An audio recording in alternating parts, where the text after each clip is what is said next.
پاکستان تحریک انصاف شہداء کے حوالے سے ایک دن منائے گی اور پشاور کے اندر ایک بہت بڑا پروگرام منعقد ہوگا، اس میں بہت بڑی تعداد میں لوگ اکٹھے کیے جائیں گے۔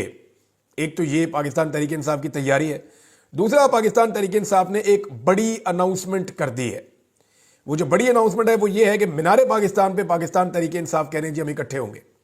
اب اس میں خیبر پختونخوا حکومت نے اس مرتبہ یہ اعلان کیا ہے اور انہوں نے کہا کہ 25 دسمبر کو مینار پاکستان پر ڈی چوک کے شہداء کی دعائیہ تقریب کا ہم اعلان کرتے ہیں۔ 25 دسمبر کو پاکستان میں چھٹی ہوتی ہے، قائد اعظم محمد علی جناح رحمۃ اللہ علیہ کا یوم پیدائش ہے۔ 25 دسمبر کو جو ہے وہ ایک کرسمس کا تہوار بھی ہوتا ہے، تو پاکستان میں ایک چھٹی ہوتی ہے اور اس دن ایک دعائیہ تقریب مینار پاکستان پہ پاکستان تحریک انصاف کرنا چاہتی ہے ڈی چوک کے شہداء کی یاد میں۔ اب معاملہ یہ ہے کہ کیا اس دن کنٹینر اکٹھے کیے جا سکتے ہیں، کھڑے کیے جا سکتے ہیں؟ تو آپ کرسمس خراب کر دیں گے، پوری جو اقلیتی کمیونٹی ہے ان کی، کرسچن کمیونٹی کے لیے پرابلم ہو جائے گی۔ اگر آپ شہروں کو بند کریں گے، کنٹینرز لگائیں گے، کریک ڈاؤن کریں گے، لوگوں کے اوپر ظلم اور جبر کریں گے تو وہ پھر ایک نئی سچویشن بن جائے گی۔ دوسری جانب قائد اعظم محمد علی جناح کا یوم پیدائش بھی ہے اور ہر پاکستانی کو جو ہے وہ قائد اعظم ایک سیاستدان تھے اور ہر پاکستانی کو سیاست کرنے کا حق ہے۔ اگر اس دن اس سے پاکستانی سے سیاست کا حق چھین لیا گیا تو اس کا امپریشن بھی بہت بڑا ہوگا۔ تو تحریک انصاف نے ایک بڑی سمجھداری سے یہ فیصلہ کیا ہے۔ اب دیکھتے ہیں وہ اس کے اوپر قائم رہتے ہیں یا نہیں رہ پاتے، لیکن کے پی حکومت نے ایک بار پھر 25 دسمبر کو مینار پاکستان پر ڈی چوک شہداء کی دعائیہ تقریب کا اعلان کرتے ہوئے چیلنج کیا ہے کہ نون لیگ بھی جلسہ کر لے اور ہم بھی اس روز آپ کے جلسے سے زیادہ لوگ نکلیں گے اور ثابت کریں گے کہ وہ عمران خان کے ساتھ ہیں۔ سہیل افریدی ہیں جی، خیبر پختونخوا کیبنٹ کے ممبر ہیں، رکن اسمبلی ہیں، صوبائی اسمبلی، انہوں نے یہ اعلان کیا۔ انہوں نے کہا کہ 26 نومبر کو نہتے لوگوں پر گولیاں برسائی گئیں، یہاں اخلاقی اقدار ختم ہو چکے ہیں۔ اچھا، یہ دعائیہ تقریبات بھی ہو رہی ہیں، شہداء کا دن بھی منایا جا رہا ہے، سارا کچھ کیا جا رہا ہے، لیکن ایف آئی آر کی درخواست نہیں دی جا رہی۔ 4 بنیادی چیزیں جو پاکستان تحریک انصاف کو کرنی تھی، عمران خان صاحب نے کہا تھا، ابھی تک 4 میں سے ایک بھی چیز پاکستان تحریک انصاف کی قیادت نے نہیں کی۔ پہلی چیز، ایف آئی آر درج کروائی جائے۔ عمران خان صاحب نے تو نام بھی دیے تھے وزیر اعظم کے اور وزیر داخلہ کے کہ ان کے نام شامل کیے جائیں، ابھی تک ایف آئی آر کا کوئی متن سامنے نہیں آیا۔ دوسری چیز، سپریم کورٹ سے عدالتوں سے رجوع کیا جائے، ابھی تک ایسا کچھ نہیں ہوا۔ تیسری چیز، جو لوگ لاپتہ ہیں ان کے بارے میں عدالتوں میں پٹیشنز دائر کی جائیں، ایسا بھی ابھی تک کوئی قانونی کارروائی میں سامنے نہیں آیا۔ اور چوتھی چیز جو بہت امپورٹنٹ ہے وہ یہ ہے کہ سی سی ٹی وی فوٹیج کو محفوظ بنانے کے لیے قانونی کارروائی کا آغاز کیا جائے، لیکن اس حوالے سے بھی ابھی تک پاکستان تحریک انصاف نے کچھ بھی نہیں کیا۔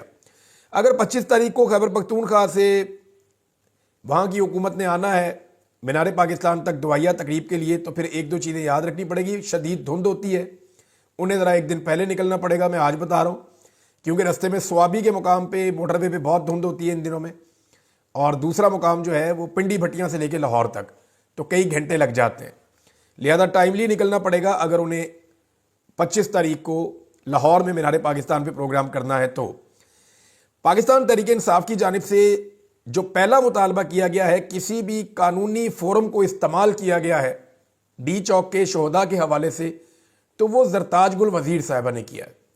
پھر ایک خاتون نے جو ہے وہ اپنی لیڈرشپ سے زیادہ بہادری دکھائی ہے۔ زرتاج گل وزیر نے سوالات اٹھا دیے ہیں اور اب یہ قانونی فورم ہے، اس سے پہلے کوئی قانونی فورم استعمال نہیں کیا، بیانات دیے، سوشل میڈیا پہ دیے، پاکستان کی میڈیا کو انگیج کیا، ہر قسم کی بات چیت کی، انٹرنیشنلی معاملے کو اٹھایا، ڈاکومنٹری جس کے اوپر بنی، لیکن قانونی رستہ ابھی تک پاکستان تحریک انصاف نے ایک بھی اختیار نہیں کیا۔ اب زرتاج گل نے قومی اسمبلی کی قائمہ کمیٹی میں سوال اٹھایا ہے اور یہ قائمہ کمیٹی برائے داخلہ ہے، اور محسن نقوی صاحب کے حوالے سے سوالات اٹھائے گئے ہیں۔ اب یہ قانون کا حصہ ہے، یہ ایک لیگل پروسیجر کا حصہ ہے، وہاں پہ جواب دہی ہوگی۔ انہوں نے کہا کہ بتائیں 25 اور 26 نومبر کو کس کے حکم پر شہریوں پر سیدھی فائرنگ کی گئی؟ اسلام آباد سے 1000 سے زائد پشتونوں کو لسانی بنیادوں پر کیوں گرفتار کیا گیا؟ یہ جوابات جو ہیں یہ محسن نقوی وزیر داخلہ سے مانگے گئے ہیں کہ حکم کس نے دیا جناب فائرنگ کرنے کا؟ وزیر قانون بتائیں کہ کتنے افراد کی اموات ہوئی ہیں اور کتنے زخمی ہوئے ہیں؟ وزیر داخلہ بتائیں کہ مطیع اللہ جان کو پمز اسپتال کے باہر سے صحافتی ذمہ داریاں ادا کرتے ہوئے کیوں گرفتار کیا گیا؟ اسلام آباد سے 1000 سے زائد پشتونوں کو لسانی بنیادوں پر کیوں گرفتار کیا گیا؟ پھر انہوں نے کہا کہ صحافیوں کو ان کی صحافتی ذمہ داریاں ادا کرنے پر کیوں دھمکایا جا رہا ہے؟ میرے حلقے سے شفیق لنڈ شہید ہوا جس کی لاش نہیں دی جا رہی تھی، یہ سوال نامہ وزیر داخلہ کو دیں اور ان سے کہیں کہ اس کا جواب دیں۔ طارق فضل چودھری صاحب نے کہا جی خالی پشتون نہیں اٹھائے جا رہے، ہمارے اپنے بندے بہت اٹھائے گئے اسلام آباد سے، یعنی تعلق والے بندے ان کے بھی ہیں۔ اب دیکھیں اسلام آباد کے اندر یہ ہے کہ بہت سارے لوگ پہلے پی ایم ایل این کے تھے یا ان کے تعلقات ابھی بھی اچھے ہیں پی ایم ایل این کے لوگوں سے، لیکن وہ پاکستان تحریک انصاف کے حمایتی بن گئے، وہ لوگ بھی گرفتار ہوئے۔ وہ کہہ رہے ہیں جی ہمارے بھی لوگ گرفتار ہیں، ان کو چھڑانے کے لیے ہم کوششیں کر رہے ہیں۔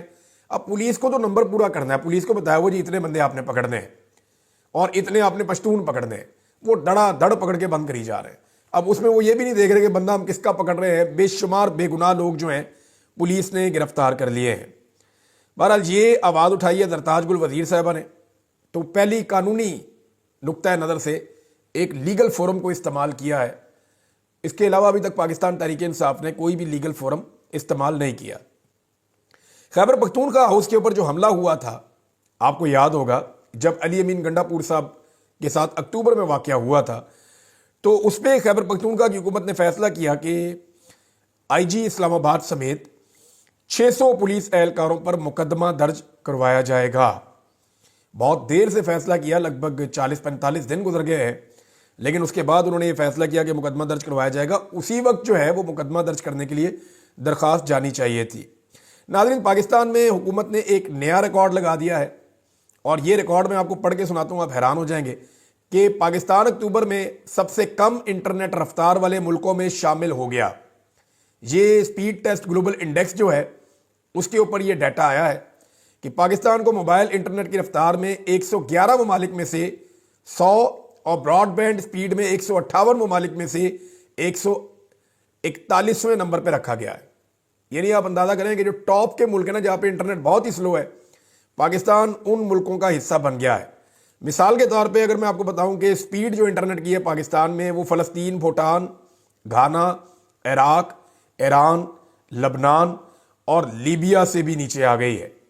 اندازہ کریں کہ جنگ زدہ علاقوں میں پاکستان سے بہتر انٹرنیٹ چل رہا ہے، لیکن پاکستان میں اس دور جدید میں انٹرنیٹ کی فیسلٹیز پرووائڈ کرنے میں موجودہ حکومت ناکام ہے۔ عمران خان صاحب کے دور میں بھی انٹرنیٹ چل رہا تھا، لیکن یہ شکایات نہیں آتی تھیں۔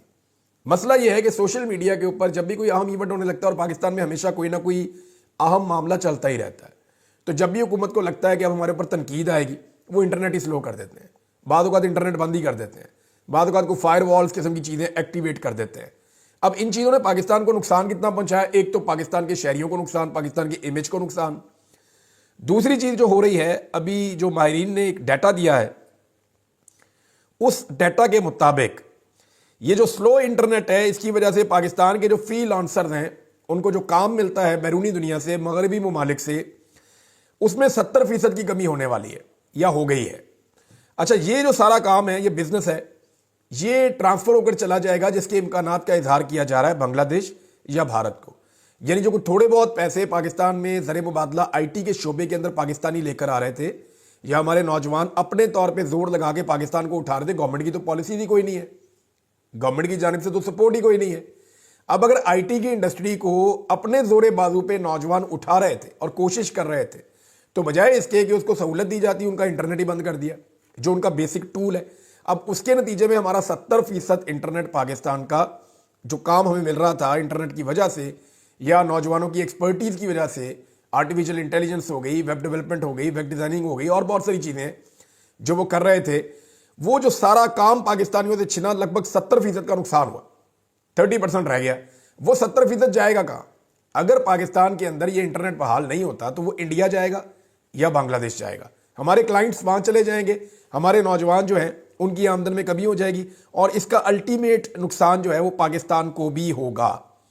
ایک اور ناظرین، چیف جسٹس آف پاکستان نے دعویٰ کیا، اور انہوں نے بڑی امپورٹنٹ بات کی۔ چیف جسٹس آف پاکستان نے کہا کہ پورے ملک کی عدلیہ کا وقار مجروح نہیں ہونے دیں گے، اور ساتھ ہی انہوں نے ایک اور فیصلہ کیا کہ وہ انصاف کی فراہمی کے لیے ملک کے دور دراز علاقوں میں سفر کریں گے۔ تو میں دیکھیں، عدلیہ کا وقار تو مجروح ہو چکا ہے پاکستان میں۔ آپ کسی بھی آدمی کے سامنے مائک کر کے آپ پوچھیں، عدلیہ کے وقار کے بارے میں تو وہ آپ کو بتائے گا کہ عدلیہ کا وقار اس وقت کیا ہے۔ اب تو جو وقار مجروح ہو چکا ہے اس کو واپس بحال کرنے کی ضرورت ہے، جو نہیں ہو پا رہا۔ اگر چیف جسٹس آف پاکستان نے نکلنے کا فیصلہ کیا ہے تو پھر بلوچستان جائیں، لاپتہ افراد کے لواحقین سے ملیں اور انصاف دیں، اس سے آپ کی عدلیہ کا وقار جو ہے وہ بحال ہو جائے گا۔ ڈی چوک میں شہید ہونے والوں کے لواحقین سے ملیں، انہیں پوسٹ مارٹم کی رپورٹیں تک نہیں ملی، ان کو انصاف دیں۔ کرم ایجنسی میں جائیں، وہاں جا کر دیکھیں کہ کون سی ناانصافیاں اور ظلم وہاں پہ ہوا ہے، ان کو انصاف دیں۔ اندرون سندھ میں زمینوں پر قبضے جا کے چھڑائیں، کچے کے علاقے میں جا کر دیکھیں کہ وہاں پہ کیا ہو رہا ہے۔ ایرانی تیل کی سمگلنگ جا کے پکڑیں، بلوچستان کے علاقوں سے جائیں اور دیکھیں کس طرح پورے خیبر پختونخوا اور بلوچستان کے بہت ساری جو بارڈر بیلٹ ہے وہاں پہ اب افیون کی پیداوار ہو رہی ہے۔ کیوں؟ کیونکہ افغانستان کے اندر جب سے طالبان رجیم آیا ہے انہوں نے سختی کی، وہاں پہ انہوں نے پوسٹ کی، افیون کی پیداوار بند کر دی۔ اب وہاں پہ وہ پیداوار نہیں ہو رہی، انہوں نے پہلے بھی بند کی تھی، اب پھر بند کر دی۔ تو یہاں بہت سارے ایسے لوگ ہیں جو شفٹ ہوئے ہیں اور جو یہ کام کرنے کے لیے ڈیلی آتے ہیں اور واپس بھی جاتے ہیں، تو یہاں پہ افیم کی پیداوار شروع ہو چکی ہے۔ میں ذمہ داری سے آپ کو کہہ رہا ہوں، اگر کوئی چیلنج کرے گا تو میں ثبوت بھی دکھا دوں گا، میں دکھا دوں گا بارڈر بیلٹ کے ساتھ ساتھ کتنے کھیت لگے ہوئے ہیں، اور یہ ہزاروں ایکڑ ہے، کوئی ایک دو ایکڑ نہیں ہے۔ پھر اسلام آباد سے جو لاپتہ ہو گئے لوگ، ان کے بارے میں انصاف دینا چاہیے پہلے چیف جسٹس کو، اور اگر انصاف دینا ہی ہے، عدلیہ کا وقار مجروح ہونے سے بچانا ہے، تو پاکستان کے کروڑوں لوگوں نے جو ووٹ ڈالے تھے اور ان کا جو مینڈیٹ چوری ہوا تھا، انہیں ان کا مینڈیٹ واپس لوٹا دیں۔ عدلیہ کا اس سے بڑا پروقار کوئی فیصلہ نہیں ہوگا۔ لیکن یہ ساری چیزیں کرے گا کون؟ ابھی تک تو عدلیہ کا ایسا کوئی موڈ لگتا نہیں ہے، نہ لگتا ہے کہ ایسا کچھ کیا جائے گا۔ بہرحال پاکستان میں جس کی لاٹھی اس کی بھینس، آج بھی طاقت کی حکمرانی ہے، سارے زور لگا رہے ہیں، کوشش کر رہے ہیں، لیکن عمران خان صاحب کا کہنا ہے کہ وہ یہ تحریک چلائیں گے سول نافرمانی کی۔ بڑا سوال جو اس وقت تمام جانب سے اٹھایا جا رہا ہے وہ سوال یہ ہے کہ کیا پاکستان تحریک انصاف اس میں کامیاب ہو سکتی ہے؟ دوسری جانب پاکستان تحریک انصاف کی کچھ ایسی قیادت ہے جس نے اب سخت بیانات دینا شروع کیے ہیں، حالانکہ قانونی کارروائی ابھی تک پاکستان تحریک انصاف نے شروع نہیں کی۔ جو سخت بیانات ہیں ان میں ایک اسد کیسر صاحب کا ہے، انہوں نے کہا گرفتار کارکنوں کو سیاہ ٹوپیاں پہنائیں جیسے ہم دہشت گرد ہیں۔ شرم آنی چاہیے آپ کو، اپنے آپ کو پاکستانی کہتے ہو ہم آئین اور پاکستان کے وفادار ہیں، تم گولی چلاتے ہو اور تمہیں یہ شرم نہیں آتی یہ گولی ہمارے ٹیکس کے پیسوں سے آئی ہے، ہمیں دیوار سے لگا رہے ہو اور مطالبہ کرتے ہو، تمہاری لائن یہ ہے۔ یہ جناب اسد کیسر صاحب کا سٹیٹمنٹ ہے۔ شیخ وقاص اکرم صاحب نے کہا کہ شہید کی کلخانی کے دوران چھاپا مارا جاتا ہے اور شہید کے ورثہ پر FIR درج کر دی جاتی ہے۔ یہ کون لوگ ہیں؟ کیا تم پاکستانی نہیں ہو؟ کیا تم مسلمان نہیں ہو؟ کیا تمہارے احساسات نہیں ہیں؟ کیا تمہارے جذبات نہیں ہیں؟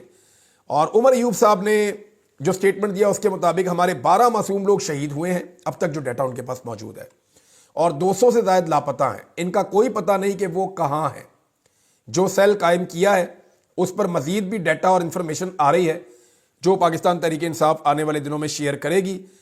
امپورٹنٹ یہ ہے کہ تحریک انصاف اپنا مقدمہ کیسے کروائے گی۔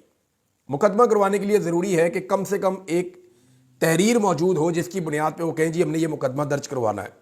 ابھی تک کوئی تحریر ہی موجود نہیں ہے۔ CCTV فوٹیج میں پہلے دن سے کہہ رہا ہوں، آج 2 ہفتے ہو گئے ہیں، پاکستان تحریک انصاف نے CCTV فوٹیج جو اسلام آباد کی ہے اس کو محفوظ بنانے کے لیے کسی قسم کی کوئی درخواست نہیں دی، کسی قسم کی کوئی کارروائی شروع نہیں کی، اور یہ پاکستان تحریک انصاف کی قیادت کا کام تھا جو لوگ اسلام آباد میں موجود ہیں۔ اب تک کے لیے اتنا ہی، اپنا خیال رکھیے گا، اپنے اس چینل کا بھی۔ اللہ حافظ۔